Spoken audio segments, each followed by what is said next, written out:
Hello, welcome back to Mr. Arsenal podcast for another live match of the day watch along. This is match day week 5 of the new 24-25 season. There's quite a few games tonight, and thankfully, a lot of goals to go through and a bit of drama. Some controversial VAR decisions VAR decisions by the VAR and the officials to, you could say, turn a blind eye, and some would say use common sense. Some would say Kenny not on the shirt, or Wolves emblem is not on the shirt, so we ignore it. Basically, we could say that. Just saying, corruption and all that. But hey, it is what it is. We will discuss it. We will be deep diving, and yes, again, by the looks of it, by all counts, calling out to BS that is basically English officiating, pure and simple.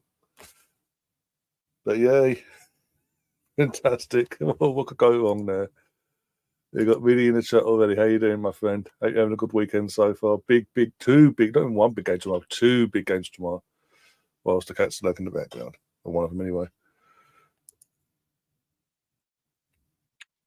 Voice says, I'm not sure I want to watch Spurs beat the Bees, although Brentford's goal was Pete. I was honest. Has AJ lost? By the way, I'll be honest. I know there was a fight tonight, but I didn't bother paying for fucking it's 20 odd quid, whatever it was, for the fight for fucking just in general. So it's could be asked. I heard he got 4-1. I heard he got fraud in the first round. That's all I heard. Is it done now, or is it still going? I don't know. But in terms of the Brentford game, I haven't seen any of the goals, to be honest. I'll be brutally honest. I've been out all day, bits and pieces, and this, that, and the other. So I missed all the goals. So all the goals I'm going to see is completely fresh, and yeah.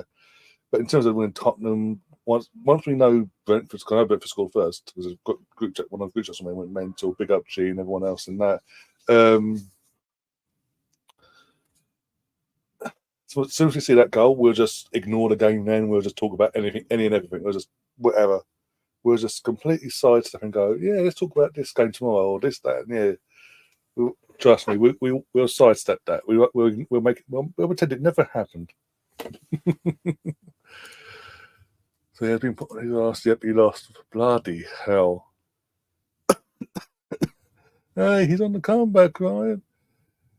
AJ's back. He's learned. He's not gonna. He's not gonna repeat mistakes or his previous defeats to Andy Ruiz the first time round, and Usyk. No, that was in the past. He's moved on now, because all the fighters here fight now are tune-up games for refighting either Tyson Fury or Usyk again. Yeah, and this is why I've always said, and I'll be brutally honest here, whenever it's been talked about AJ fighting Tyson would kick the living shit out of him. The guy's got AJ's got a glass jaw. We all know it. Now he's been done 3 times. Tyson would, even before tonight, Tyson will absolutely floor him and school him at the same time. What's going on my throat? Bloody hell, what's on there? Sorry, stuck. Oh, fucking hell, I've got fucking Danny Murphy and Ashley Williams this week. Fucking scraping a bell here, BBC. Jesus.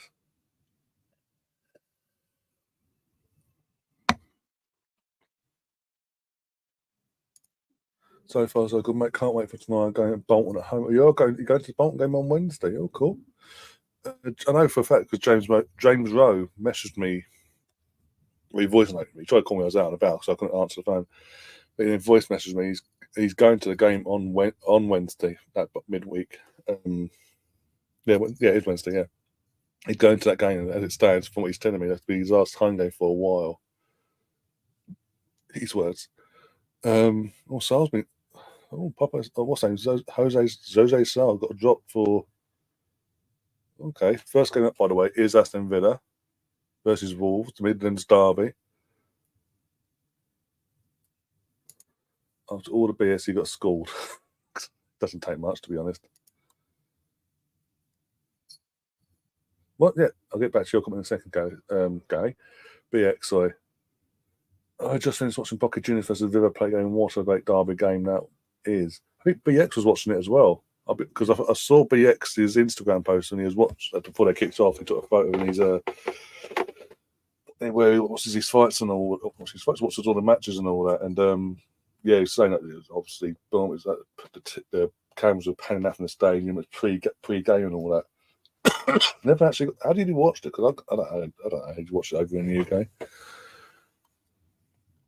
I'll just call it Bloodbath FC. Well, literal Bloodbath FC. AJ ain't no elite level boxer, mate. Yet, you know what is it in my throat tonight? Ever since he got floored and technically schooled by Andy Ruiz the first time round, his days have been numbered. It's just Eddie Hearn, barring after the Ruiz rematch and what's his name? Usyk, barring them two fights, it's been tune-up games, easy games, nothing to sort of panic about. Like games, fights he should win. He should have won this one, but you know what I'm saying. And he gives it up. The cringiest thing though was when he did the rematch with Ruiz, he actually won the rematch in Saudi Arabia. It was so nice. I had to do it twice. Yeah, you fucking got your head up, handed in the plate. You got embarrassed in front of the world in America, and now you're going, "Oh, I deliberately did that." Fuck off. And people tell me constantly whenever the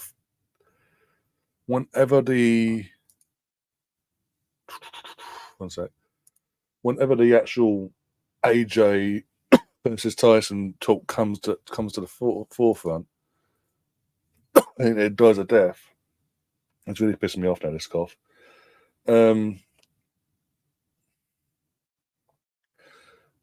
It's Tyson. Tyson's running scared.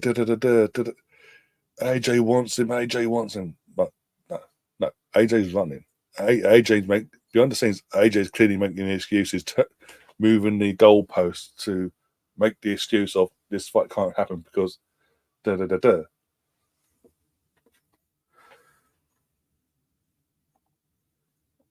hey, it is what it is. Steve the Arsenal misfit in the chat there as well. No, it won't.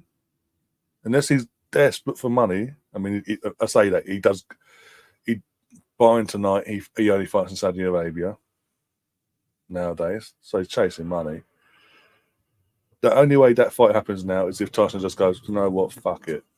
After the rematch with Usyk, no matter what happens in that fight, he just goes, you know what, fuck it.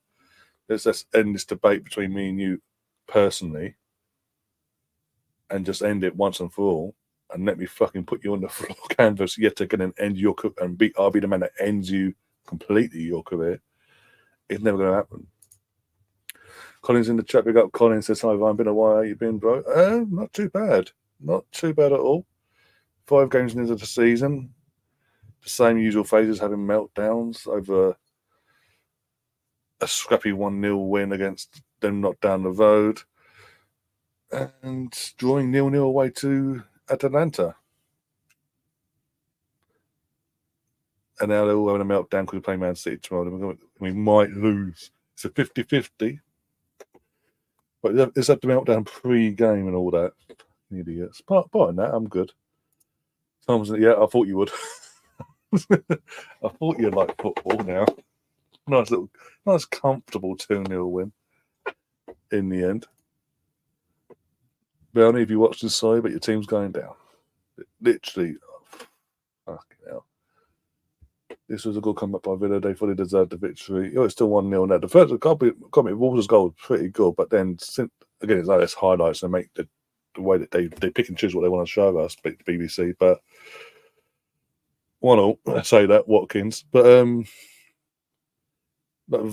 basically Wolves got Monday up and went, "No, we'll park the bus. We're going to try and protect the 1-0 away from home." If it's that morning, you could understand because you have your crowd on your side and all that. You could feed off that. But for the park, Catherine's in the chat. Big up, Catherine. Daddy Life HD, every football game everywhere in the world alive. Okay, I'll keep that in mind. I'll keep that in mind. You're blowing it. Yep.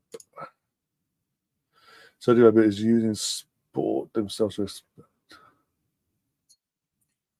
affect what I'm saying, nothing political. Yep. Well, let's be honest. When it comes to Saudi Arabia and sports, I would say, we know that even the most thickest person, let's say the thickest person with a one brain cell knows that situation. It's no if that's all maybes.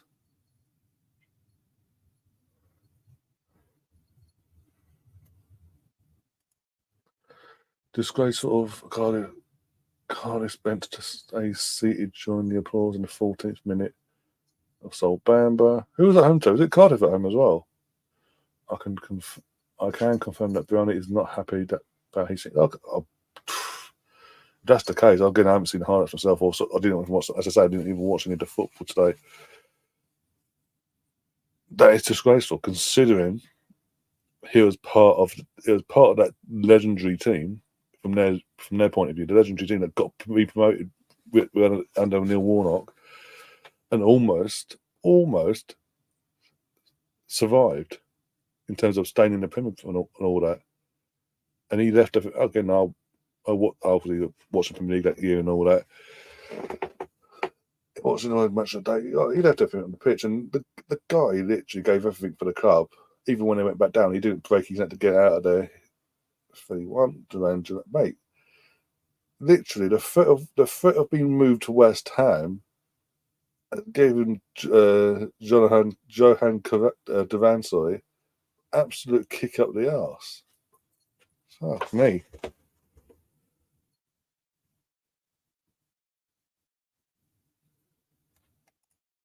I have Watkins and Conser both in my FPL team, Trent and Salah as well. Oh, okay. I haven't got Conser. I've got Watkins and for the last 2. I've 5 on now. The last 2 weeks, last week and this week now, he's been, Watkins has been my captain, so double points as well. Yay! That's absolutely disgraceful. That is absolutely disgraceful. I was not going to say even if it's obviously you've watched the game, so that's shameful. Cardiff being a home or away, and that's shameful on them.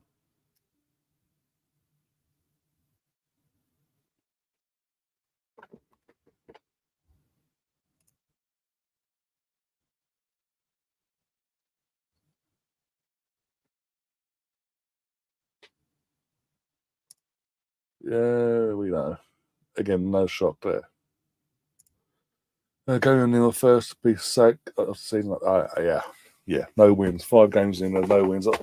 I know he's got credit in the bank to an extent based on what he did last year, but the board haven't backed him. After everything he did, they didn't really back him this summer just gone. They didn't really back him. He lost key players to his system. They didn't replace the players that he needed to counterfeit that, and they're sitting there going, "Oh, why are we losing all these games all of a sudden?" I know it must be the manager's fault. It can't be our problem. It can't be our fault. We only sold some of his best players and didn't replace them. So you know what? Let's get Gary in Monday morning. Call a meeting. He's getting sacked, and then we'll hire some complete no mark from League 2 to keep us up, and then we'll get relegated and never come back ever again. How the Wolves owners, with all due respect, prior to the pandemic, keep going back to every now and then, but prior to the pandemic, the Wolves owners were praised beyond belief because of what the work they did within the club to get Wolves promoted. We know the work, obviously, it's the Portuguese black football, for fuck's sake, at that point, but getting promoted and maintain them, get them part of the Premier League furniture, maintain them in the league. And then you flip it to the coming out of the not coming out of it properly about that time, but from the lockdown season onwards, just they've shit the bed. That's an ownership. They have completely shit the bed and just gone. What do we do? How do we fix this? How do we pretend we have no money? Oh, yeah, that's it. We won't spend no money. And they wonder why now. They're just there. And like Gary O'Neill overachieved. Let's be honest. They should. The mess. When he walked into that mess, everyone believed Wolves were going to be guaranteed going down last season. He massively overachieved with the resources, considering he literally walked through the door on the eve of the season starting. Didn't really have a full transfer. The first full transfer he's had, from a summer point of view, and they got rid of 2 or 3 of his key players and didn't replace them. And they wonder why they're in the shit even more.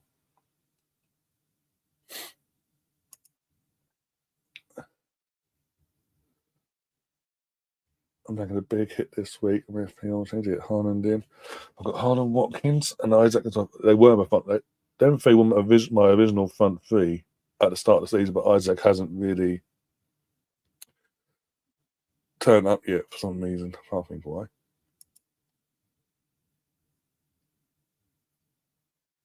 No, I believe it. As I say, you watch the game, you got no reason to lie.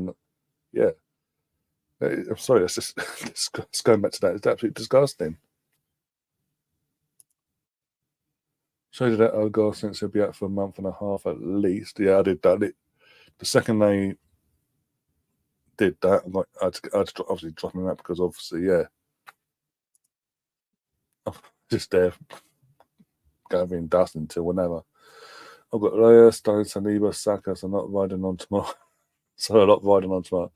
I've got, I think now, I've got Saliba, Saka. I obviously did have Odegaard, but obviously took Odegaard out. So I got 2 Arsenal players. Haaland. I think that's it. I think. I can't remember now. No, you've said it. You had to go and say it, BX. You had to go and say it.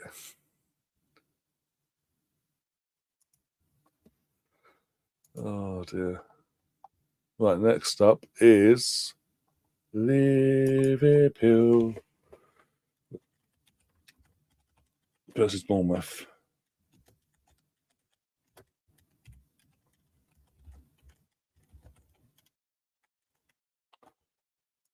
There we go.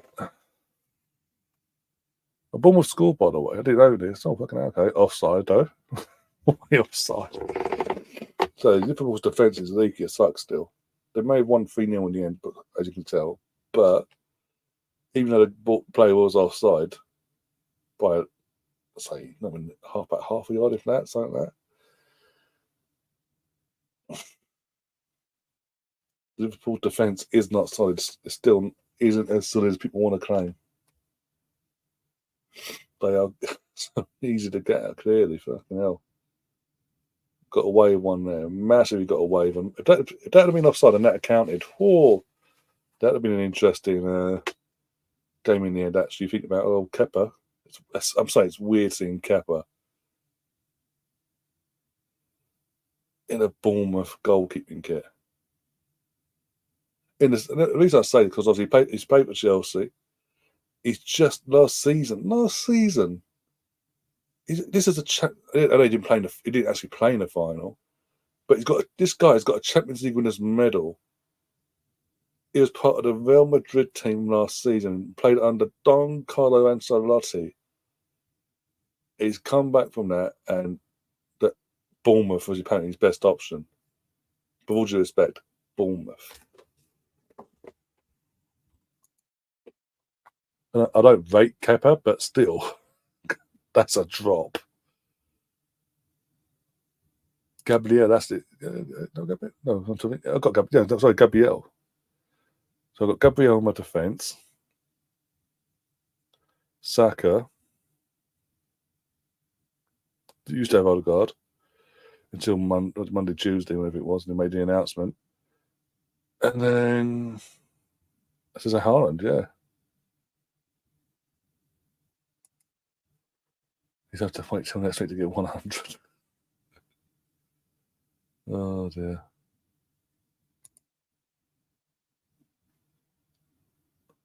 Canterbury says I have an unwritten rule on my FPL team: no spud and United players. I have no spuds in my team. I never have, and I never will. That's like unwritten rule, really. I don't think there have been any event boys. Not the event boys. Chavsky's in there either. One sec. So that'd be interesting. Diaz scores. Woohoo! What a full of fees had. Obviously, when he first came to Liverpool, the new club bounce had an effect on him massively. The second he got injured, though, his first little injury he had, he's never been the same since. Oh my god, what's Kepa doing there? Okay, okay, I'll take what I said back. Yeah, Bournemouth was his best option. Jesus Christ, what is he doing? He's effectively done what Manu Zinsberger did the other day in the first leg against Hacken, but worse somehow. He's made what Zinsberger did look good, and that's saying a lot. Fucking hell. Oh, he's shit. 2-0. He is shit. I don't rate him anyway, but for God's sake. Neto literally must be in a training ground, training state, watching this game thinking, I might be number 2 and not getting any games really this season, but fuck it. You're going to learn your lesson the hard way, Bournemouth. For fuck's sake.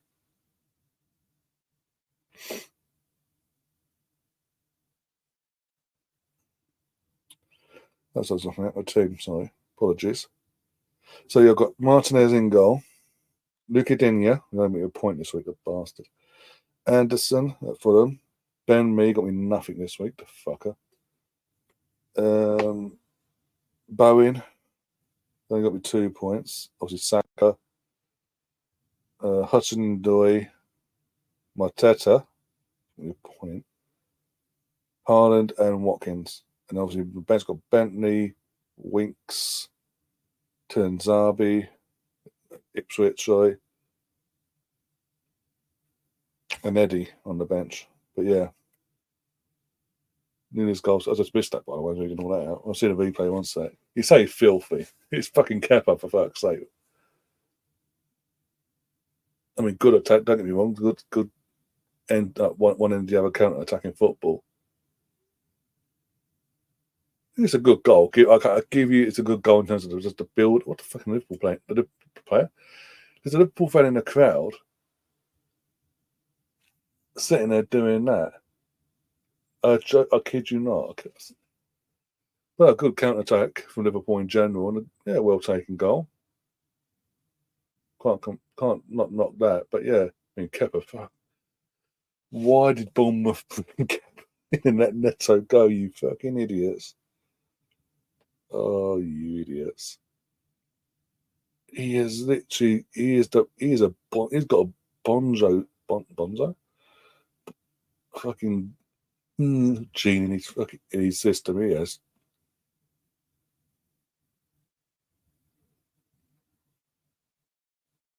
Rose is in the chat. Been listening for the last half hour. You well? I am not bad actually. Got 2 big games to cover tomorrow. Nerves are kicking in the morning. Trust me. Especially more so. I mean, I'm sort of accepting the first game how that's going to go. I'm accepting that because we've got a fucking bozo fucking head coach in the women's team that ain't got a clue what he's fucking doing. But the men's team is a way going to be very interesting for me, like in terms of nerves. And you're going to see it play out. You're all going to see it play out tomorrow afternoon live. Yay! Oh god.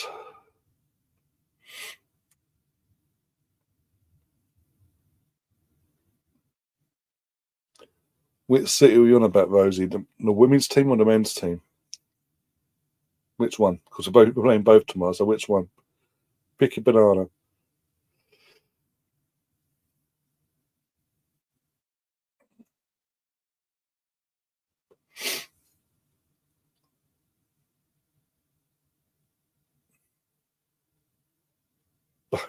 both. You bastard.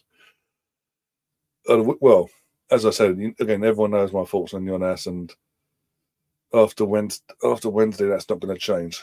That's not, no matter what happens to him, that's not going to change. As I said, I'm fully expecting Viv to come back to the Emirates of a City team and punish us, basically. Get a revenge on Jonas by punishing us and making us look absolutely woeful when it's actually him that tactically can't set a fucking team up to save his fucking life. Oh, sorry, correction. He can't set up a world-class team to save his life. Oh, that's weird. In terms of the coughing earlier, it's just weird in the sense of I got some apple juice before I went live and all that. I was drinking it. And fine. And as soon as I went live, I started coughing. I was like, okay. There's nothing there. I was like, so I take another drink. It's like really, really weird. And if I sound bunged up, I sound different than normal voice-wise, but bunged up. Fucking this weather in the UK, but down here in England, is fucking annoying. It fucks with me massively. In the sense of, obviously, we had this, for the last couple of days, we've had some nice hot weather. Today was like 22, 23, 24 yesterday, and I think 23 the day before. But previous to that, the fucking temperatures was here down here in London, I think around 11, 12, the highest it got. So it's gone from one extreme to the other. My body just don't want to cope with it, basically. Tomorrow's raining all day, yeah. That's a sign there. Raining all day, yay. But thankfully I don't have to go out. I'll be home, I'll be nice and dry.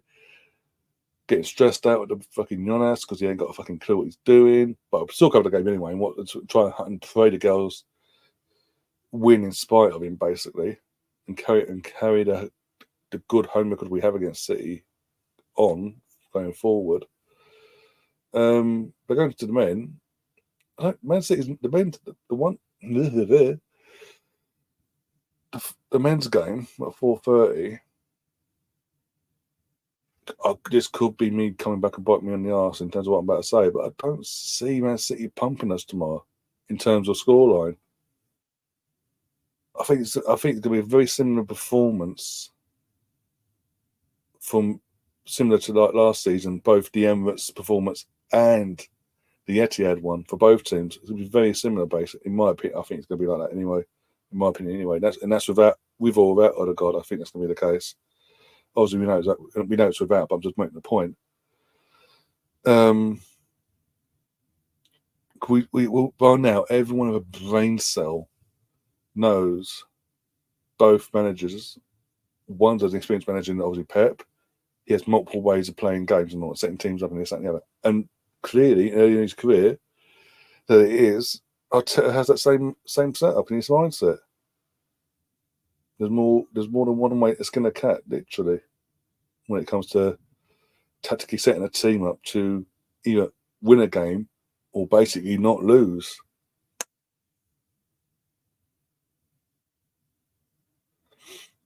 Kemp says, Rosie, even if we lose tomorrow, it'll be a close margin. Yeah, but whoever wins, if there is a winner in the men's game, a team wins, it's going to be 1-0. It's not going to be like 2-0. It won't be 2-0, 3-1, or 4-5. This and the other. It's going to be literally a narrow 1-goal margin in it. Literally, no if buts or maybes. Your prediction is 0-0 again for the men's game. Okay, I can't really differ away from that really in terms of our away record this year suggests that that's a possibility. But in terms of how he sets teams up, especially in circumstances of where we're in at the moment, we saw it on Thursday night, against Atalanta, for fuck's sake. And we saw it intensity. We got a glimpse of it against Tottenham. I know Tottenham's Tottenham, but still.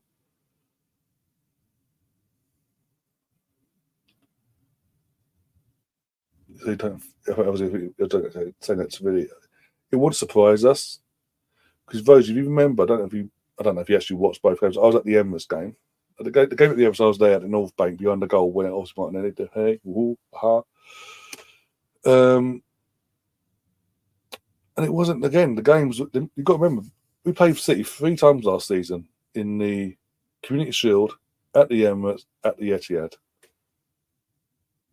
And I don't know if you watched the games, but if you did, if you remember correctly, the games themselves weren't end-to-end attacking football from both teams, like hammer and tong, attack versus attack, open play football. It was very, like, it was all 3 games, including a Community Shield, where it was literally like a chess game as well. It was literally like chess.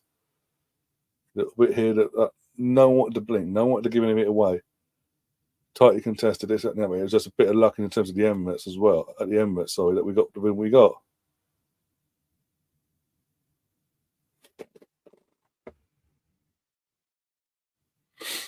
Plus, obviously, you got to say we got the best defense last season in general, and best defensive record in the calendar year.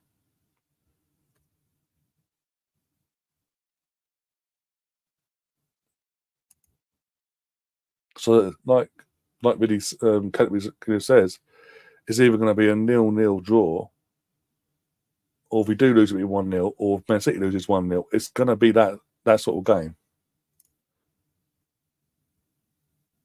And at the Etihad, oh, what a goal! Fulham, by the way. Is that Raul? Raul. There we go. Fulham's up next, by the way. Sorry, apologies. I have 5 million. Fucking hell, Quinn, Jesus Christ. Who do you think the women's starting 11 will be? I think it'll either be a 0-0 in both our City games, or 2-1 win for the women and a 1-0 game for the men. Likely Arsenal winning based off their record. Yeah, we'll see then. In terms of the women's team, my gripe isn't with the players. I said midweek, we've got an amazing squad, in my opinion, a good enough squad to compete and potentially win a league title in WSL. We've just got a manager who ain't got a fucking day delivering, and Smith has hit the crossbar. If we had a better head coach, I'd be full of confidence tomorrow that we could get a result in terms of a win.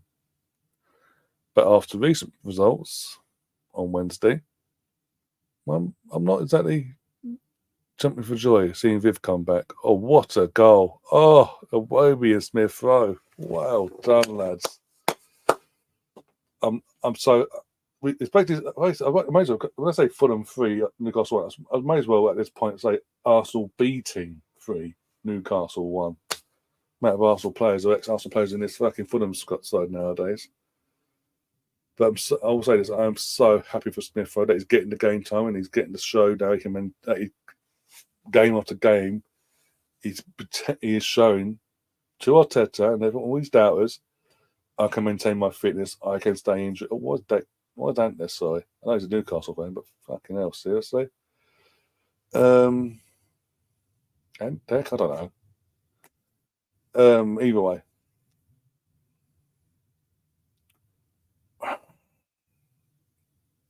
Yeah, I was just saying, literally, he's showing that he can literally play game in, game out, maintain his fitness, and actually touch wood for the lad, stay injury free.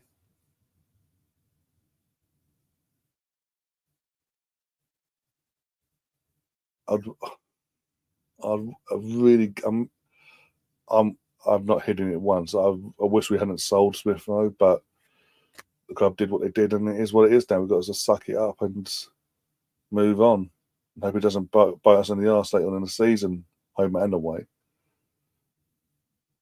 Because we know what he's like. We know the qualities of what he is.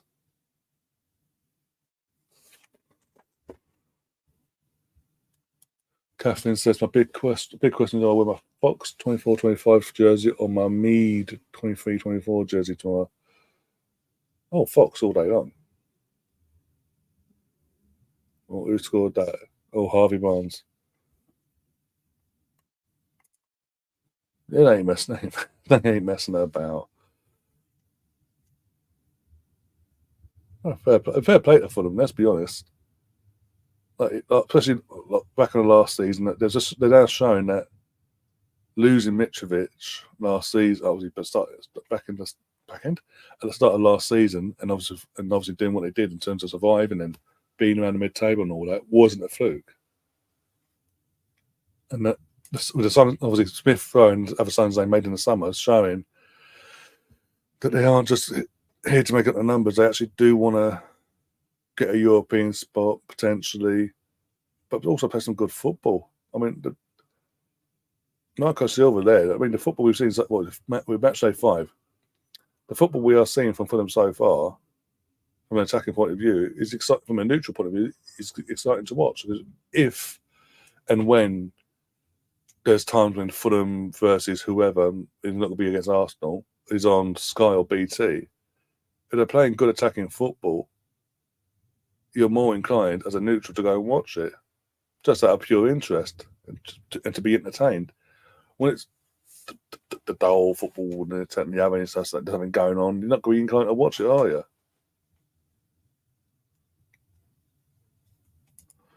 I've got Fox and in my WSL fantasy team. I've done my W. Oh, that's a point. I didn't do that. Oh my god, latte. Oh god, I'll have to join a week late then on that one.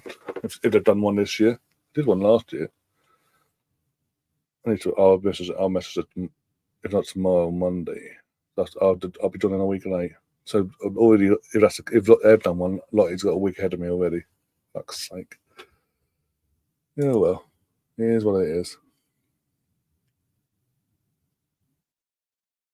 Completely forgot about that. I was meant to do one as well because I know G set one up as well. That's annoying. Fuck's sake. It is what it is.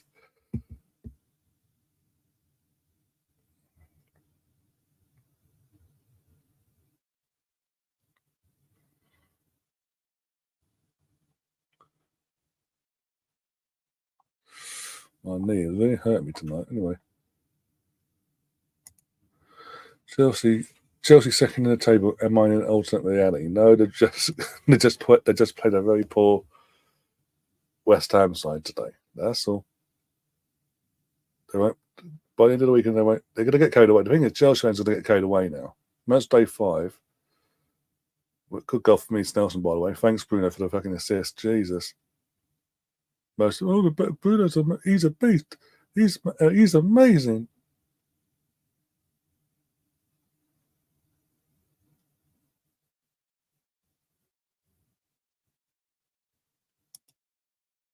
Maybe. I don't know. I don't know. I honestly don't know. My leg.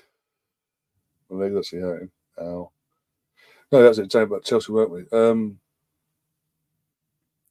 Yeah, they're going to get all 5 games in. You know, even the YouTube side of the Chelsea fans and the non YouTube lot of Chelsea fans are all going to come together. 5 games in. As I say, as we speak at this moment, second in the league, you know, there's still going to be played this week, and they can drop them down and this, that, and the other. They're going to get carried away. They're going to think, oh, we're not just going for the top 4, we're going to come challenge for the title. And when they play someone of some, when they play a team of substance, they get the reality check.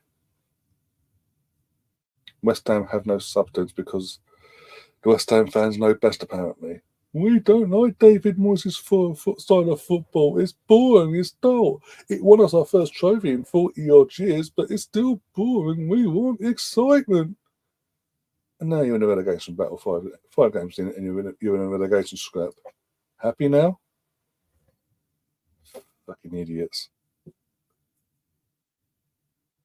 Imagine having a manager, he wins your first trophy in 40 years in your club's history, and you as a fan base come together and force the prick out.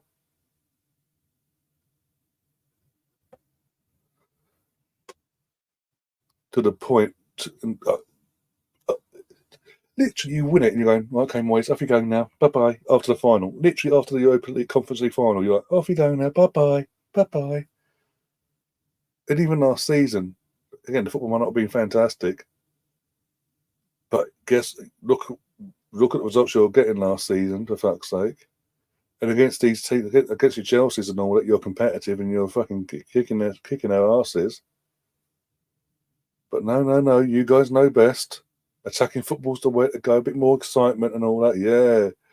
Because the last time you did that with Pellegrini, look how that worked out in his second season. Oh, that's right. Like this time, you're in a relegation scrap. Fucking idiots.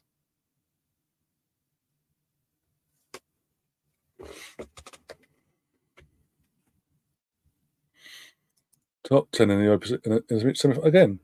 He's not even last. Like, say top 10 Europa League semi-final last year. The year before that, yeah, the league form weren't all that, but you won the Conference League, your first trophy in 40 odd years. And then the year prior to that, again top 10 finish, and Europa League semi-final. And you went out. You got knocked out to the team that went on to win the actual tournament in general. But that's not good enough. No. Not our side of football. Not us. No, not us. No. Fucking idiots.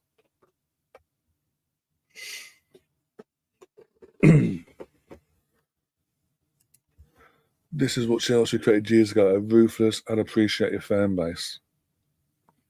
Yeah. But can't say that, can we? That'd be silly because nothing's ever Chelsea's fault. Like you say, they started all this with that side of things, with obviously the money side of things in terms of the ownership and what they did at the time and what they built, which got other people around the world excited to then buy into a club in Manchester and then cheat the system, allegedly, to get to where they are now. But no, everything's okay, guys.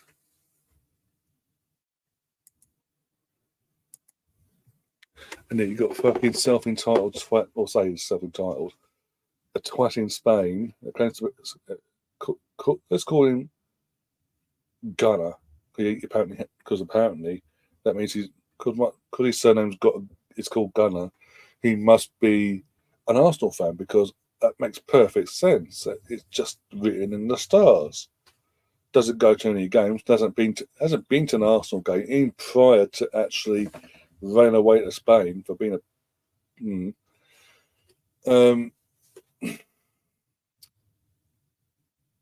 hadn't been to a game 3 or 4 years prior.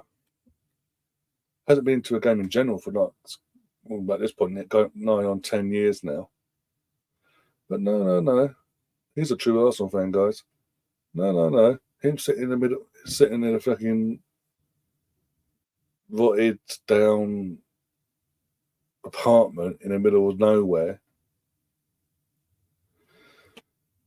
and doing these live streams where he slags off his club means he's a real Arsenal fan. No.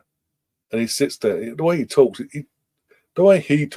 is like football hasn't changed since that we're on the same mindset and trajectory in terms of the footballing world hasn't changed. We're still in 2003, 2004 mentality and set up.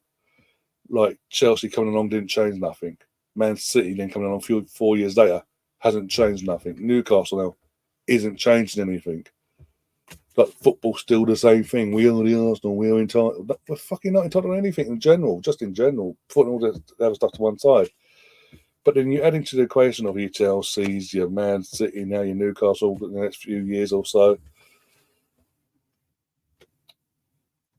It's not gonna. It hasn't been the same since Roman came along. And it just got harder and harder with more and more billionaire consortium states that want to run clubs and sport wash. But you've got idiots in Spain thinking that's not a thing. We can still compete with a state-run club, but cheating the system.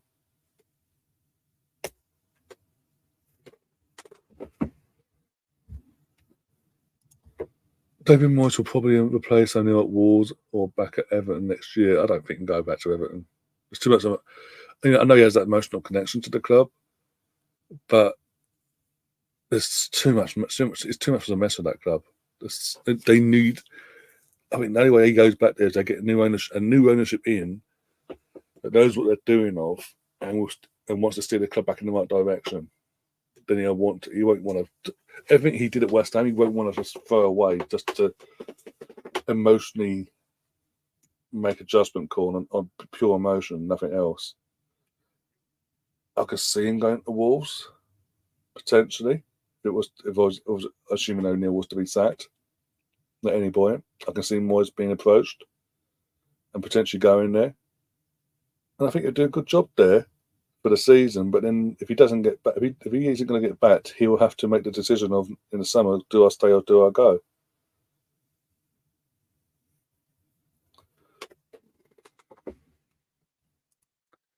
Charlie realised he can gain income by flashing the club and other doing exactly what he's doing. Yeah. Imagine the others that are doing exactly what he's doing, or his bum chums. Literal. What? And they all get their wooden because they're gonna get some wooden spoon out. They all get their wooden spoons out as well. Some of them dirty, but still, literally, you can see the food on the fucking spoon. Everton will stay up. They can score a goal, but their problem is, as much we've seen over the last couple of weeks, they can score goals, but they can't get the ball out. They can't keep the ball out of their own net, and that's their problem now. They've gone in two of the last 3 games. Sorry, they've gone 2-0 up in 2 twice back to back and lost 3-2. So they've got the goal. But I'm saying they can score the goals, but they can't get the ball out of the net. And this is under Sean Dyche Burnley Brexit football setup. They can't get the ball out of the net. How's he got? I've seen this, by the way. The photos doing around on this, and the videos doing around on this. How is it the Brentford manager Thomas Frank has been booked for complaining about the goalkeeper of Vicario, whatever his name is, who came flying out of his box, handled the ball outside of his box, which is a red card offence, by the way, and get away with it. Thomas Frank is basically questioning the authority then, and he gets booked for it. Fucking joke. But on Monday morning at 11 o'clock, when Dermot Gallagher's there in Sky Sports Studio HQ, when he gets asked a question, well, it's obviously a clear mistake that everyone messed up with, and they just have to learn from it, guys, and accept that people make mistakes. But Dermot, the people in the room in Stockley Park that had the video and replay, why are they not going, mate? You may have missed this. We need to send you the screen for this. This is, even if it takes a bit of time, we had to double check. But look, this is what you need to do. You need to go to the screen. We're going to show you this image, and then you decide what you want to do with the proof, the information we've given you.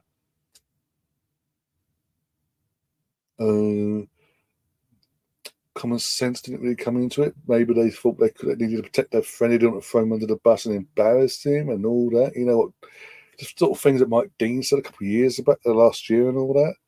It's sort of kind of true. We didn't want to upset the apple cart of Howard Webb and his gang, and he potentially didn't want to then embarrass their friend in the middle of the pitch. So that's why he got away with it. But Dermot, if they'd done all that, the company, when they'd done their job, that would have meant Thomas Frank wouldn't have got booked there in that moment, because the referee and also the VAR would have come together as one and come to the right decision and seen the mistake they made initially, but come to that right decision down the line. No, that can't be true. Howard Webb said that can't be true. That's impossible. Idiots.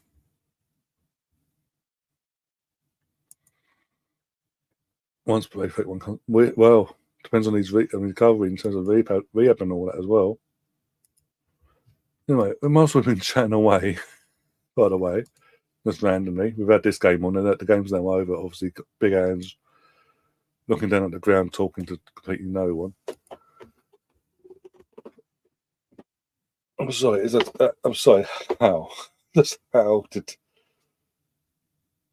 And yet, literally, if Declan Rice nudges a ball to the side of him, nudges it, VAR get involved, and then advise the on-field ref to give a yellow card. Which, by the way, we've all forgotten. By the way, in all this, I thought of bring up now. In the actual rules, in the rule book that the FA and all that abide by, they broke their own rule because they're not meant. The VAR is not meant. When it comes to yellow cards, even if it's a second yellow card, the VAR are not allowed to review anything like that, but also they're not allowed to advise the referee to then book the player on the pitch. So it can only advise to send off said player in terms of a straight red, overturning yellow into a straight red. So they broke their own rule there. But the rules are the rules, Ryan. By the letter of the law, Ryan. Fuck off. And yet people continue to say, I refuse to believe there's clear corruption in the PGMOL. I refuse to believe that the officials have a bias towards certain clubs, including Arsenal and Wolves, etc., etc. Because that's the case, then that calls everything into question. No fucking shit. You've had a referee in terms of Mark Cowsey years ago put that statement out that we've all seen time and time again. But no. We've heard Mike Dean come out and say in a podcast with Simon Jordan that when he was a VAR official for Chelsea v Tottenham, Chelsea v Tottenham, sorry, it's at the Bridge when it was Conte and Tuchel, he knew Cucurella had been fouled, and the offender was a red card offence, but he didn't want to. In his words, didn't want to bring it to the referee's attention because it might embarrass him. He wanted to protect his best friend. And after he said that, it went out in the public domain. Howard Webb got on the phone to him on Friday night and said, "You need to change your fucking wording, son, on your little segment on Sky Sports and calm things down because you're bringing us into dispute." Okay, Howard, no problem. But no, everything's okay, guys. Officiating ain't that bad, is it? It's all by the rule book and all that. Absolute joke. Roy Keane, I bet he is retro fair. Roy Keane, I'll give Roy Keane his credit. As a pundit, he's no filter. So with that, love him for it. As a pundit, he is probably one of the best out there. He has no filter. He just says it how it is. Brentford's got totally screwed by the opponent. Yeah, that's what I'm saying. But I can guarantee you, if Raya had done that, VAR would have been all over our asses on that by the letter of the law. And that's what we would have had thrown down our throats, guys. And no, fair enough if Ray did it and obviously got caught out. But in terms of being punished for it, you can't complain because obviously he did what he did, would have done. But it's amazing how the rules are not applied consistently now. It's picking and choosing and turning a blind eye and using common sense when they choose to. Fucking joke. Absolute joke. Sam's in the chat up saying that Chris is a West Ham fan, we all know. Yep, he was in it. He was in it a while ago. He's still there talking about Everton. Yeah. Russ is in the chat as well. Big up, Russ. I hope you keep him well. And hope both having a good weekend. Where are we? There we go.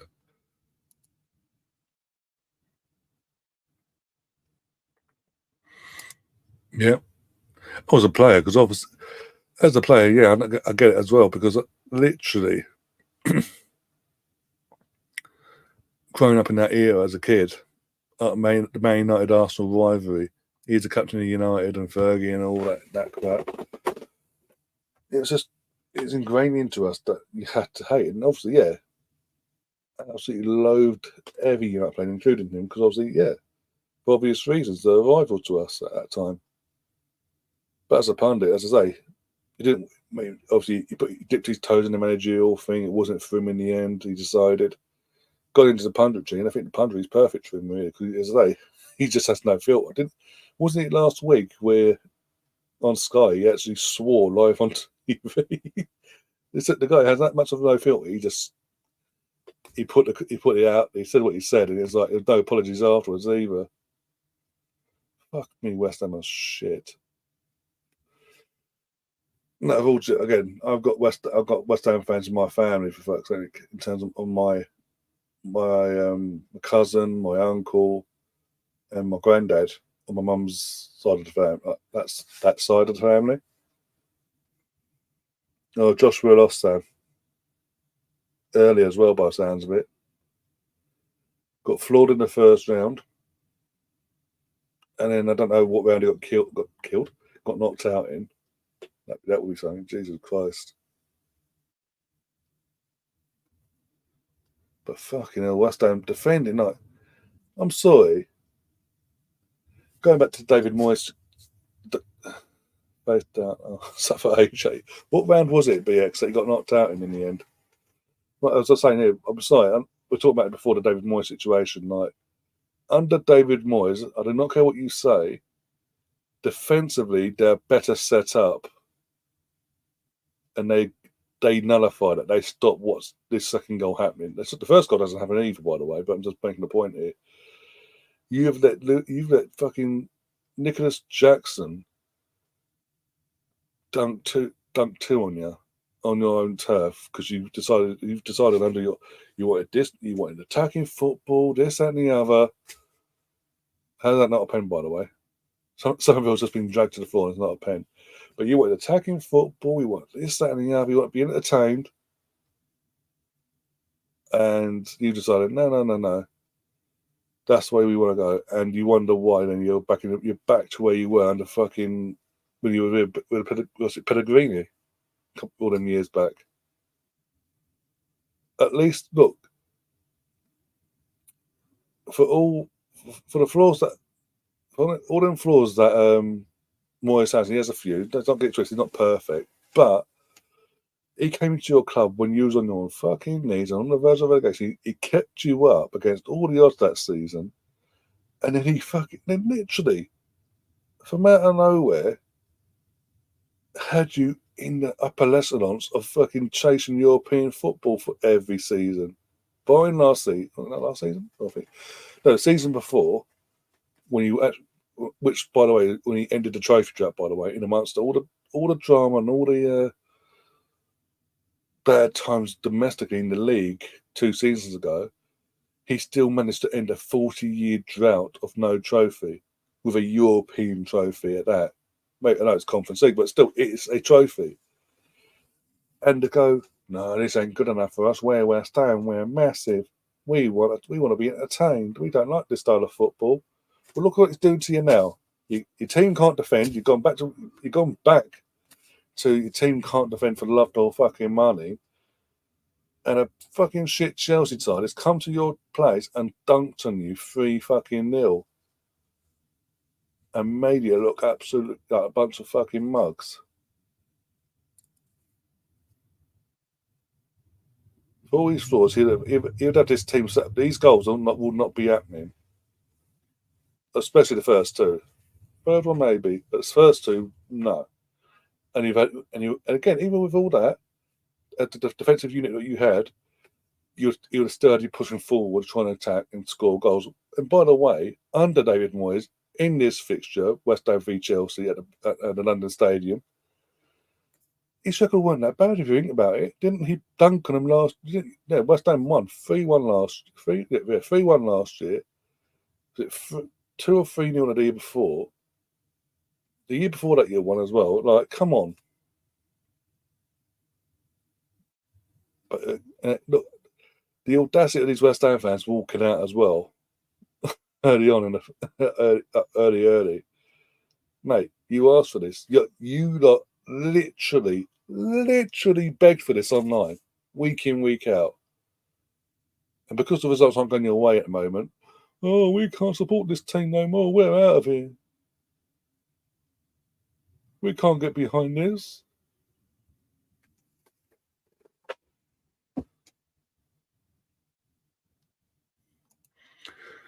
AJ is a boxer. He's a model. Fury said it years ago. I told you, I said earlier, I'm more convinced now, more than ever, that whenever these discussions have been, they've had the back and forth between AJ's team and Tyson's team, it's AJ pulling out every fucking time. Tyson wants to fight. Why wouldn't Tyson want to fight? Let's be honest. In terms of when these discussions have taken place and he's back and forth to try and sort the contracts out, it was in the aftermath of him losing to Usyk as well. So after his second defeat, you now know he's not. Ruiz wasn't a one-off.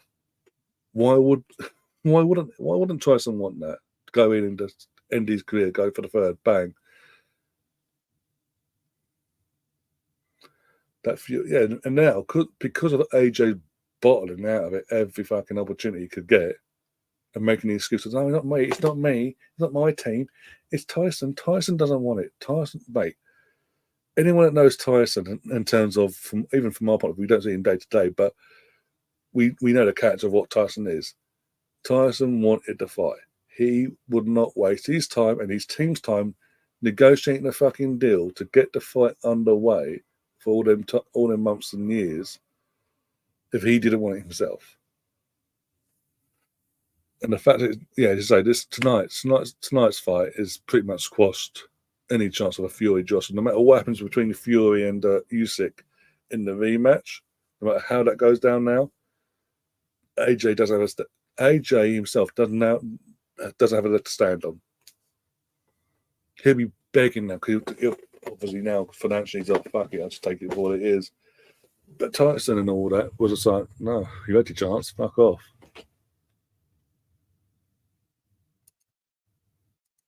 So he did a decent job at Man United when they were on their way down in a mess. Well, he just came in, he took over from Fergie. He's a poison chalice as it was. In terms of you're the successor to Fergie. He'd been handpicked by Fergie apparently to succeed him at the biggest club in the world. With an aging squad, in terms of you had Rios, you had Vidics, you had Patrice Evers still and all that. Rooney was about mid to late 20s at that point. You had an aging Van Persie, 29, 30, I think he was. Van Persie.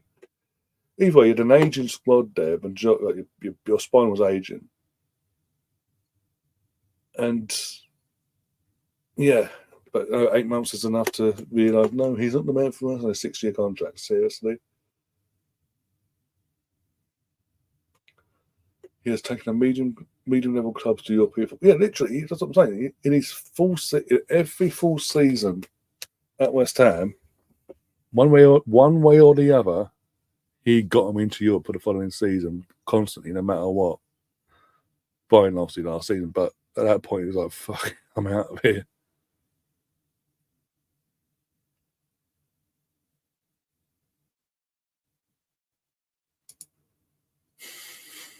Pretty worse than I fucking know, to be honest, but yeah. Oh dear. I can say since Sam left, Irene at Joey Wick. Oh my god.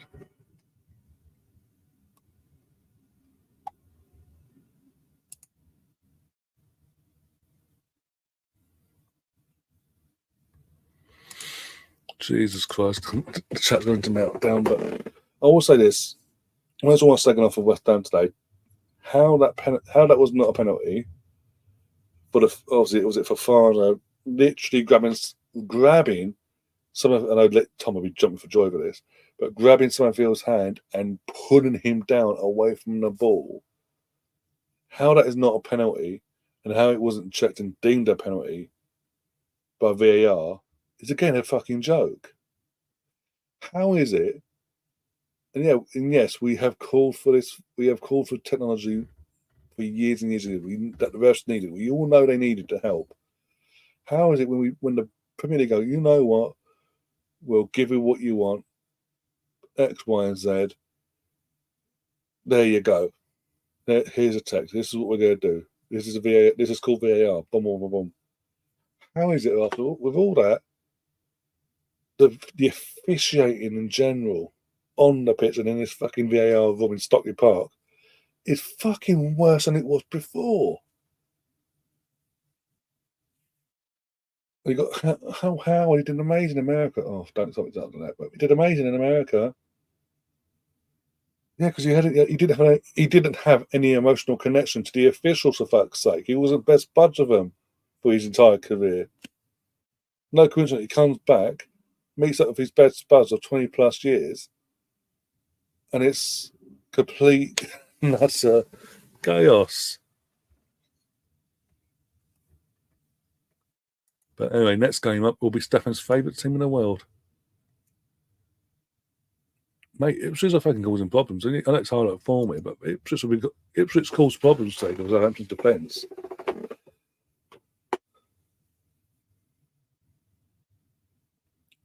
Ipswich do need to get a win, but I know Stefan's watching, but even you've got to admit, another good, in the circumstances of the game in the end, it's another good point away from home, but you do need to start winning games now. get some wins on the board and quick.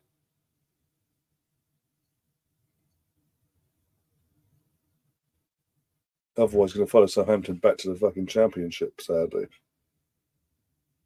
That's fluky as fuck. Definitely, Nalano assist. Fucking Nalano's still playing. Bloody hell.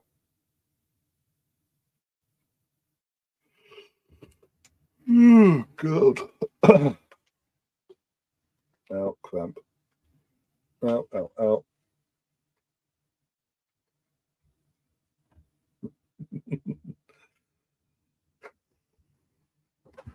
Sam, you said it, not me.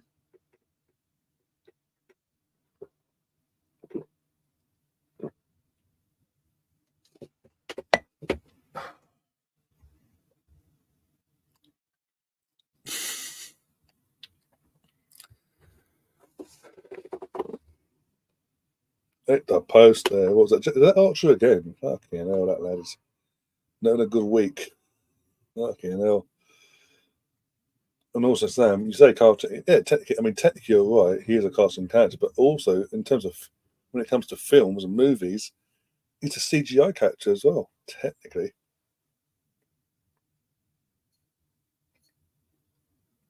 good save from Ramsdale. He's near the post from Davis. I'm sorry, it looks weird nowadays. I know he's gone. He's obviously never going to see him in an Arsenal shirt again, but it's just weird seeing him in a fucking numerous, limey green goalie top for Southampton. It's weird.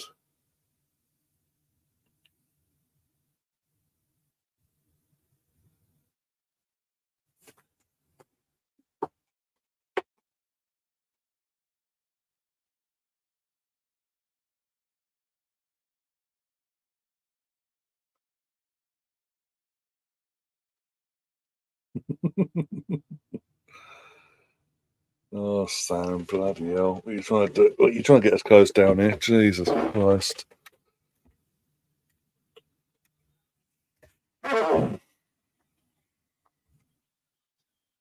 Good save from the goalie from Ipswich.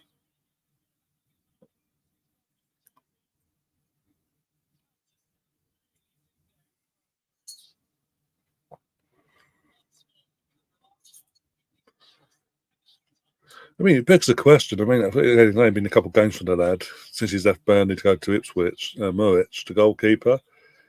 But the performances we've seen in his first few games there begs the question when it comes to Vincent Company, why the fudge did he decide when he came up to go and buy a goalkeeper from, with all due respect, League One Bolton Well, obviously, not from Bolton himself, but a goalkeeper that played in the league that's the previous season with Bolton on loan from, I think it's City,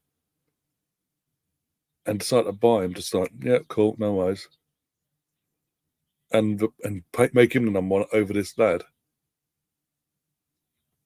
He seems a solid goalkeeper to an extent in terms of makes it's a good cliche, but a good shot stopper, makes himself big and all that. Which from their point of view, they need a big physical goalkeeper to put his body about. Basically, what a goal that was! Jesus, who was that? Morsey, bloody hell! And literally, literally the last knock into the game there, last 9 seconds. Bloody hell! Even that no goalkeeper. There's nothing the Ramsey could do there. Literally, literally nothing he could do. He dove the right way. He was going. Position was all right. Okay, seeing that from behind the goal. I don't know if he was didn't expect it. It sort of goes half after the arm, but either way, it's still a fantastic goal there. Wow. Ironically, by the way, Stefan was here. I mentioned the Ipswich games on. This has gone on. He's been very quiet in the old chat.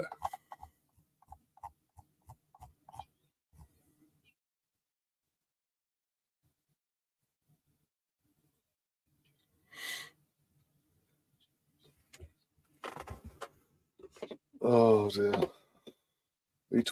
You actually talking about fucking Mark Ruffalo and Frankie Boyle? Jesus Christ.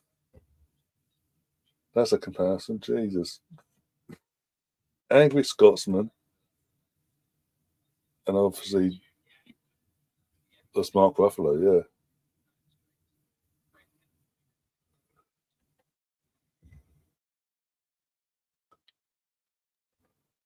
Oh, dear. Oh, yeah, same. Full due respect. Yeah, another good away point, but they do need to start winning. Home and away.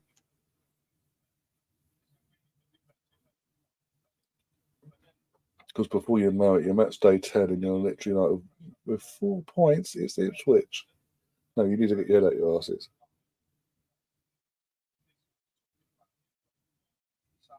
Jesus Christ. Don't hold back, Sam. Never hold back. Tell us how you really feel.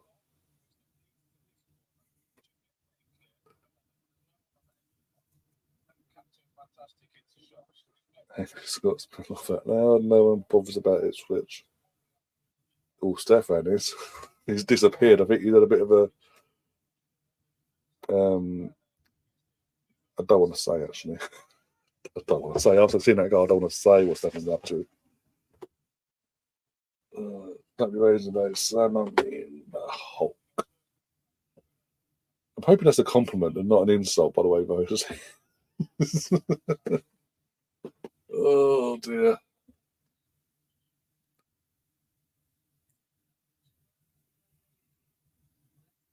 How is it? How's Gary Neville got a fucking tan? You know when someone's there's a fake tan and when they're literally living in England and you're literally fucking bronze. We haven't had that sort of weather to that's what I'm saying. That's my point. Like fucking seriously, Eric Banner was Jesus Christ. Talking of Gary Lineker, his favourite team in the whole wide world is up now. Did I put this one up? No, I didn't. Done that. Okay. 1 second. Easy enough rectified.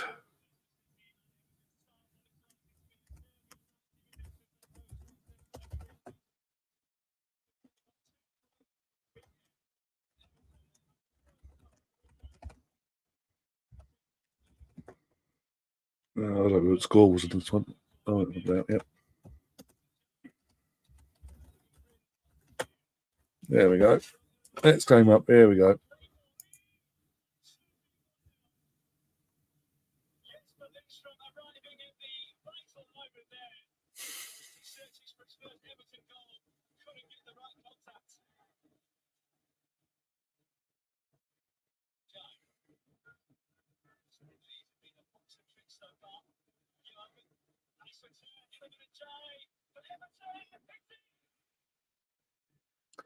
Well, that's crap from that's the goalkeeper. He's mixed in terms of Roger's last comment. He's Sammy's Mystic Meg. He's a male equivalent. That's crap. That is literally that's a bad defending, but crap goalkeeping. Getting done at your near post like that, seriously.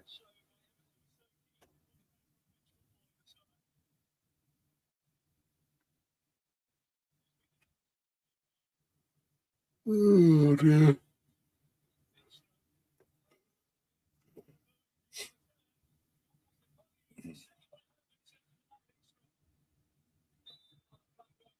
Didn't I hear this guy got not called off, but stops at one point. Like there was delayed to second half kickoff or something because of the weather at Leicester.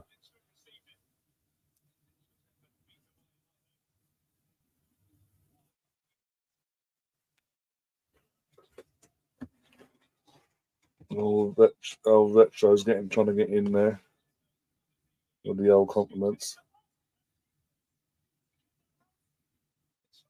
Mate, that is chucking down. I'm just saying that there's literally again look at this game. The weather's gone from one extreme to another. It's like sort of lightish rain, sort of basically, to like torrential downpour, heavy in your face with wind.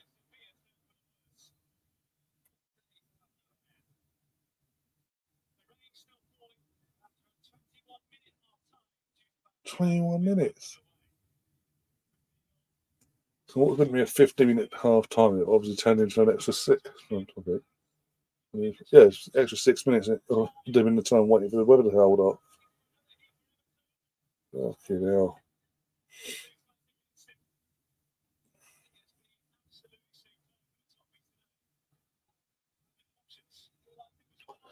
Let's go back a few years though.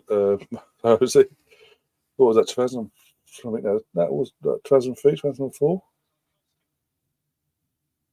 That film. I mean, most recently, Retro, aka Colonel. Most recently, he is known as the Hulk in the MCU. Be it in the Avengers films or for Ragnarok, or in his little cameos as the Hulk in She-Hulk, which was, by the way, the biggest load of crap Disney have pumped out in a long time.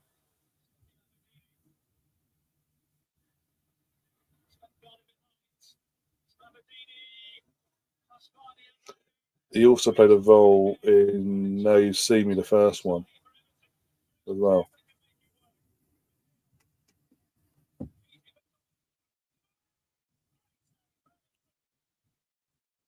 There's another film in my head, but I can't remember what it's called. Where he starred in it alongside Jennifer Aniston. Leicester versus Zetman is about it's entertaining as a great bowling senior member mixed singles tournament where the winner gets a 50 quid versus Bob. Yeah. You can literally see in this game why these two are going to be part of the relegation scrap. Yeah, we know why Everton are because Everton is shit. But obviously Leicester are going to be down fighting for their lives as well.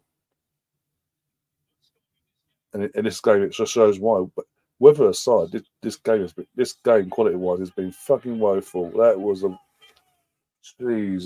scrappy, fluky fucking goal.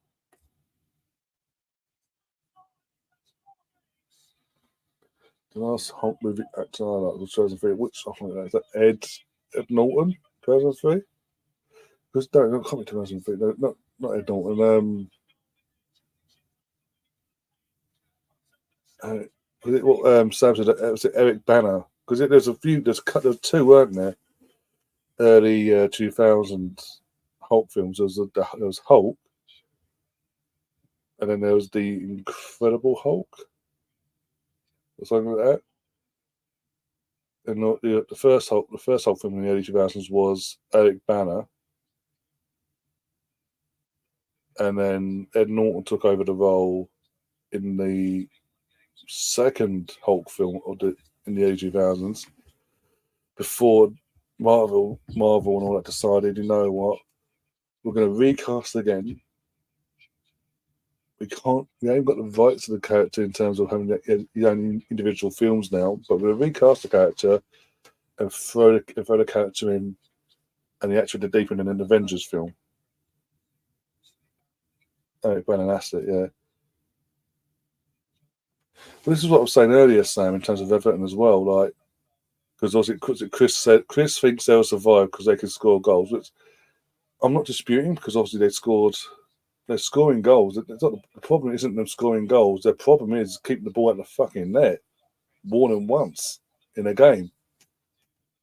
Literally, in the last 3 games, they've scored 7 goals. No, sorry. They conceded 7 goals and only scored 5. There's your problem.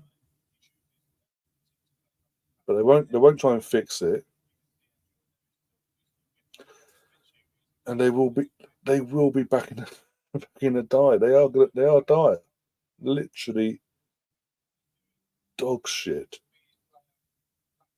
No, there's no if buts, or maybe there's no cutting around the bush, like beating around the bush and all that. It's just, it is what it is, and I do think, I've said it time and time again, that you always in the Premier League era, since the Premier League was introduced, we are getting these clubs every now and then. You'll get a club that flirts with it, 3 or 4 years, they flirt. And in the 4th to 5th season, the football gods go, enough's enough. You're gone. You're done. Bye bye. See you later. We've seen it multiple times with Sunderland. We've seen it with Fulham. They flirted with it for a couple of years and they went. We've seen it with Aston Villa from like 2012, 2013. They started going that route of being in and amongst the relegation battle, surviving every now and then. And come 2015-16, that was it. The football god said, enough's enough, you're going down, you're shit. You need to be taught a lesson now. As I said, Sunderland multiple fucking times. They survived relegation by the skin of teeth, year in, year out, and then 4th or 5th year, they're gone. This is it for Everton now. This is what their 4th year, 5th year now of being down in the doldrums and trying to not be relegated every fucking year. And for the last 3 or 4 years, in the penultimate game or the penultimate game of the season or the last game of the season, they're finding a way to survive one way or the other, either by their own works and means or by misfortune of others. I agree, Sam. I think their luck is going to run out this year. I'll be honest. I said this last year. I thought last year was their year, but then fucking Luton just went on a fill up a clip at the wrong fucking time. Dude, this is a big thing for me as well, Sam. Is that? Oh, by the way, Palace United's next game up. You just hit the post and all that crap. One sec.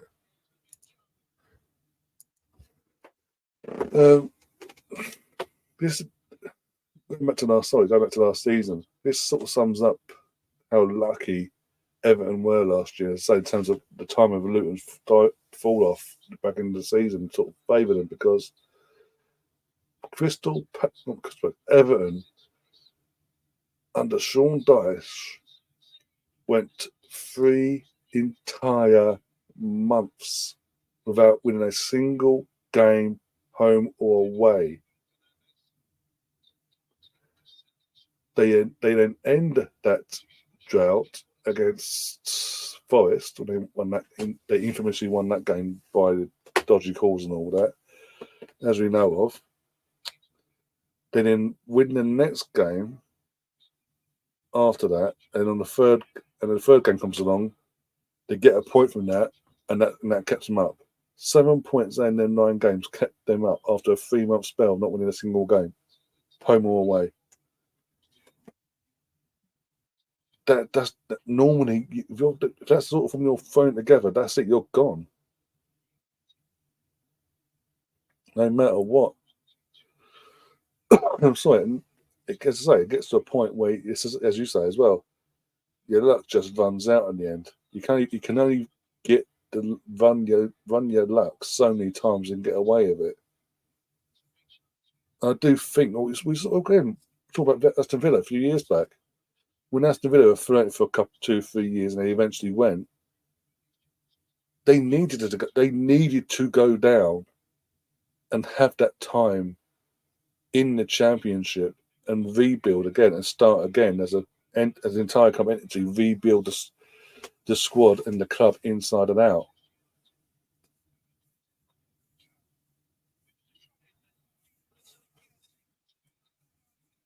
And I know it's going to sound harsh because obviously this is their last year at Goodison Park.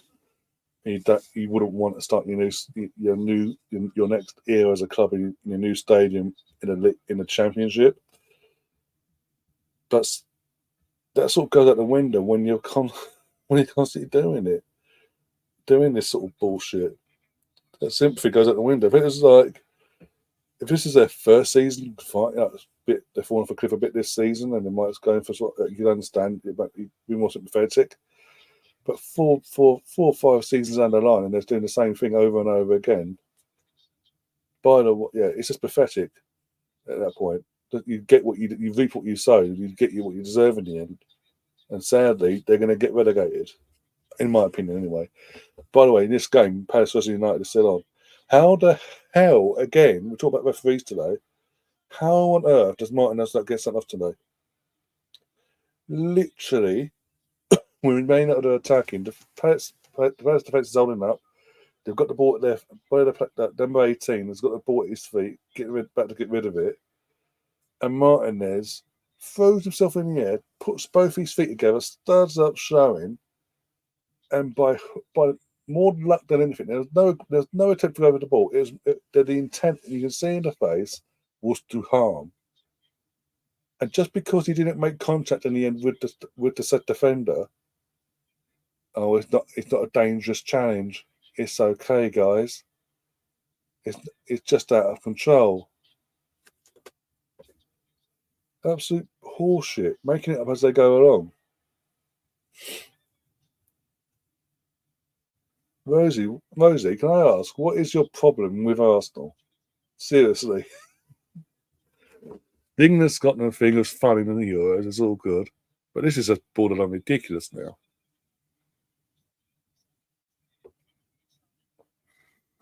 Oh, for God's sake, Richard, don't you fucking start. Jesus. The girls probably lose tomorrow. Yeah, I'll give you that. But the men, I don't know.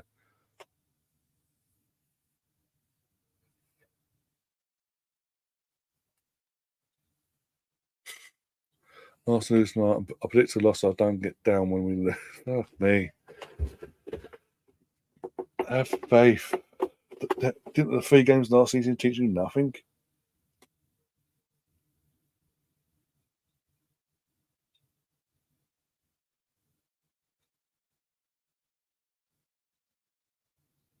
Yeah, they're favourites, obviously. There's not big round of bush. City will be favourites. With or without Odegaard, City are favourites to win tomorrow, obviously. But I'm not going to sit and throw the towel in. But no, I think that's saying we need to remember, look at not just the 3 games previous against City in all comps, but Arteta's in general managerial setup. Like in the last how many months in this last year, he has shown constantly, he can set his team up to play in multiple ways in multiple situations to get a result. one way or the other.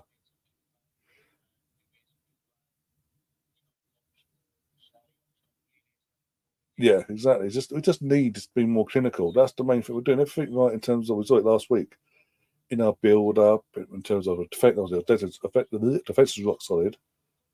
Midfield, now we've got Declan back and all that since Thursday, starting to come to fruition as well and get things going there.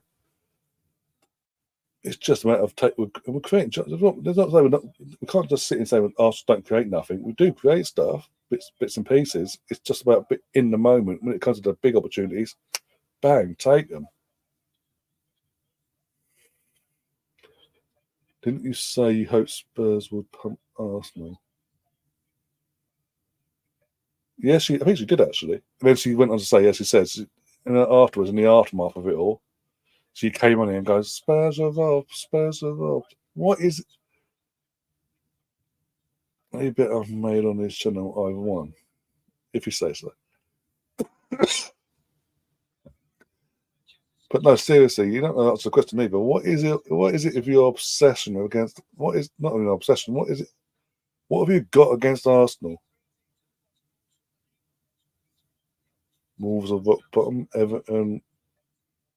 Exactly, but bloody Everton are not rock bottom because of alphabetical order. Jesus Christ.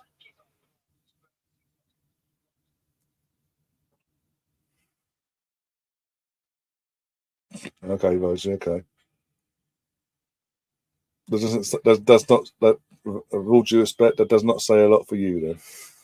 Jesus Christ.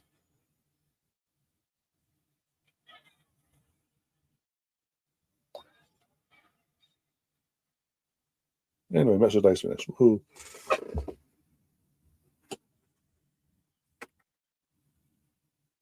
Oh, she's a typical Scot, all right.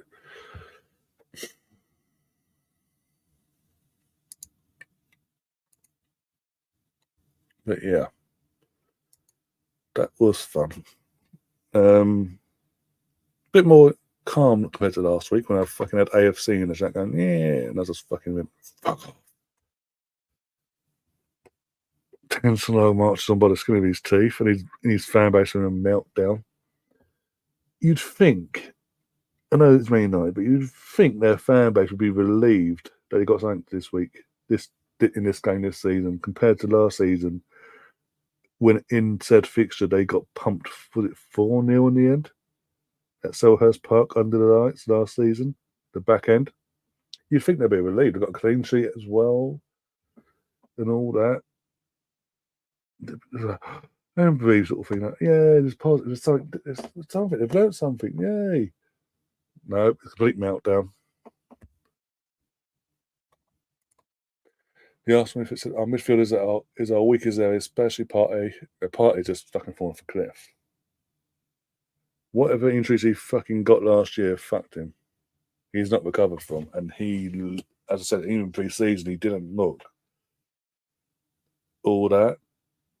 But he just hoped the games that you'd be putting together that something would give. But hey, to be fair, we did buy a midfielder. I know he's not CDM, but we did buy Marino, and unbeknownst to us, Gabriel decided to fucking injure him first training session, the poor bastard. When Marino is fit, you'll see a different midfield. Rice will drop back into the 6, yeah. Marino will play a very good role in the 8, yeah. I reckon so as well. I think that is the actual long-term plan. And they've been having for this season at least, having Moreno, not Moreno, Jorginho and Partey as the squad depth in terms of they're there in number and experience only sort of thing, if and when needed, which we thought needed last week.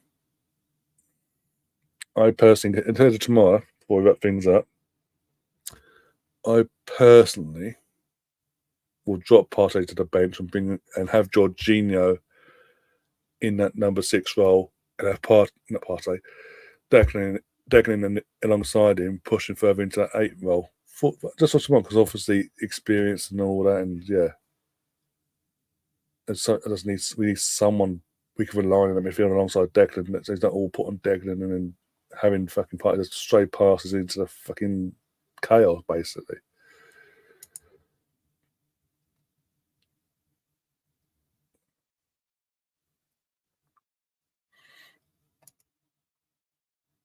Well, he isn't attack minded enough. No, long term, no. I think that's why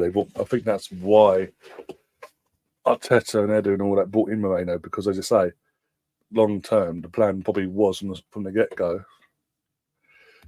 to bring in Moreno, put him into the midfield alongside Declan. Declan drop deeper into the 6. Mourinho in the 8, which will unlock hopefully Martinelli again, and just in general our attack. Give it that spark again, like we saw what he did with Spain in the Euros.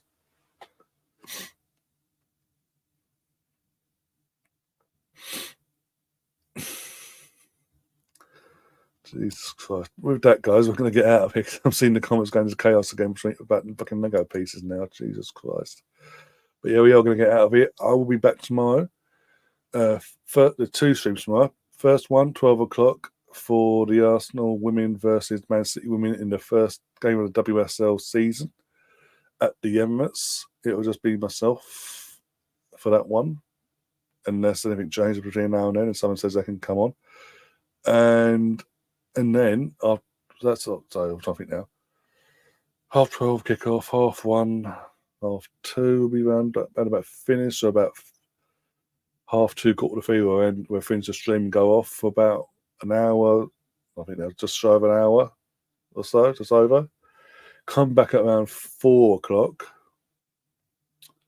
for the main event in terms of Man City versus Arsenal at the Etihad, where myself and Jonesy, and hopefully if Joel's around, Joel will pop on as well. We'll cover the game tomorrow for the Premier League. Liam, we're not going to say, I'll say this now to save time for tomorrow when people are asking where's Liam. Liam's had some, I'm not going to go into it, but he's had some news this morning, basically, and the news does mean that he will be taking some time away from the channel for the foreseeable. If you have social media, or you know him, or you know his number and he's reached out to you, obviously you'll know the situation. If not, again, it's not my place to say exactly what's happened. So yeah, but there's something's happened. Some news has come today, and as I say, he's going to take some time away from the channel and just be with his family. So I would say, just be with his family, and yeah, and when the timing is right, he will be back. But in the meantime, obviously, as I say, he will not be here. But in terms of home and away day watchalongs, it's just he won't be. As I say, he won't be until the foreseeable. The podcast will still go ahead in terms of the All Arsenal show. So between myself, her, and Jonesy, we'll be planning who's going to sort of co-host with her between myself and Jonesy week to week. We're sort of at the panel still for that. Any other shows throughout the week, we'll sort out as well. We're going to keep the channel ticking over, and this, that, and the other. For anything he would have been involved in, we'll do our bit to keep things ticking over. But just want to give you the heads up. Saves all the ask questions tomorrow in the chat. Where's Liam? Where's Liam? Just get out of the way here now, basically. Just give you all the guys a heads up. But yeah, I'm looking forward to seeing Marino as well. Really pissed off at Gabriel to do that to us.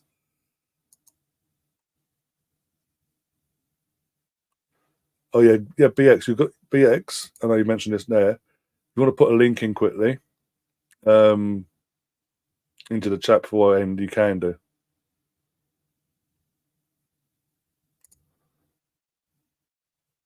I will do. No worries, Rosa. Thank you. But yeah, as I say, it's not my place to say what's up, what the news was and all that, and this, that, and the other. As I say, I'm just letting you know he's not going to be in there, and because of X, Y, and Z. But yeah, if he ever feels he does come back and wants to share that information, obviously that's down to him. But yeah, unless he reaches out to you personally, yeah. But he knows I've made it. We've all made it perfectly clear behind the scenes in the via WhatsApps and all that in DMs. We've all made it perfectly clear that we're all going to be here for him, and we're gonna. He doesn't have to do it in terms of, he's not, because he was initially saying he wants to continue helping set things up for the show. So I said, no, you do what you need to do with family. The three of us will come together in terms of myself, Jonesy, and G. We will work together between the three of us and keep things ticking over and you come back when you're ready, basically.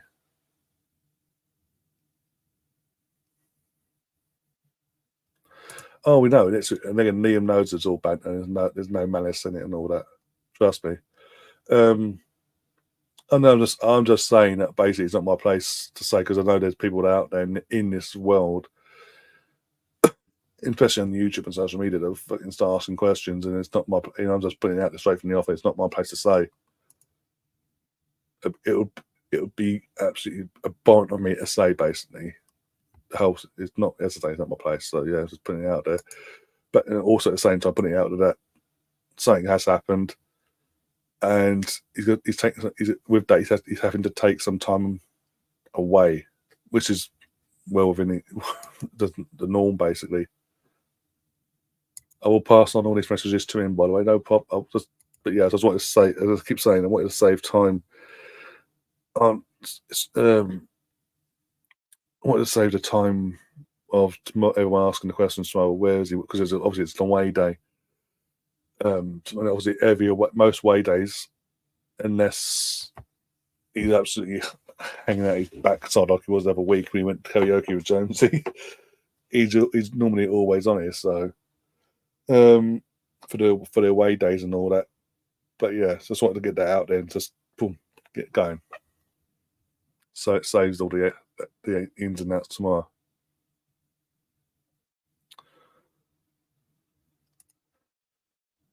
Hope he gets well and comes back stronger. Yep, no worries. Yeah, I guess I'll pass all this on to him and all that. But yeah, no worries. With that anyway, I need to get out because I need to get the thumbnails from Jonesy. He's already sent them, so I need to get them, set the streams up for tomorrow before going to bed, get a joint of meat out for dinner. Oh, yay for me, and then go to bed. Woo-hoo.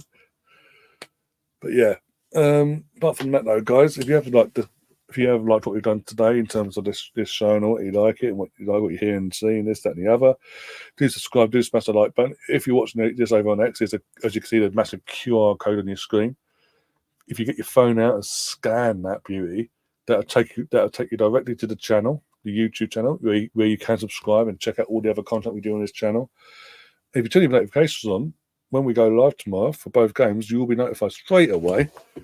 As soon as we go off, you don't miss a second of any of the content going forward, including the All Arsenal show for next week as well, and any other shows we can sort out whilst Liam's away.